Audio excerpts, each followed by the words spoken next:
মারা যাওয়ার আগে তার শেষ বাক্যগুলো ছিল এরকম, আমার খুব ভয় হচ্ছে, আমি যে বিমানে আছি মনে হচ্ছে সেই বিমানটা হারিয়ে যাবে। যদি আমাকে আগামী 1.5 ঘন্টায় খুঁজে না পাও, আমি জানি না কি হবে, তারা আমাকে আর কখনো খুঁজে পাবে না। বিমানে ভয়েস মেসেজে এগুলো ছিল তার শেষ কথা। বলছিলাম সেই আর্জেন্টাইন খেলোয়াড়ের কথা, যিনি হতে পারতেন বড় তারকা, হয়তো জিততে পারতেন বিশ্বকাপের শিরোপাও। বিশ্বকাপ জয়ের জন্য ভাগ্য লাগে না, ভাগ্য লাগে বেঁচে থাকার জন্য। কবে কোথায় কে মারা যাবে সেটা একমাত্র স্রষ্টাই ভালো জানে।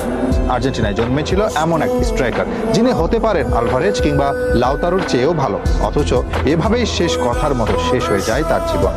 বলছিলাম আর্জেন্টিনার স্ট্রাইকার এমিলিয়ানো সালার কথা, যার খেলার ধরন ছিল আর্জেন্টিনার একসময় টপ স্কোরার গ্যাব্রিয়েল বাতিস্তুতার মতো। ক্যারিয়ারের প্রথম অংশে বেশ সংগ্রাম করতে হয় তাকে, তবে নিজেকে তিনি খুঁজে পান যখন পাড়ি জমান ফ্রেঞ্চ ক্লাব নেন্তেসে।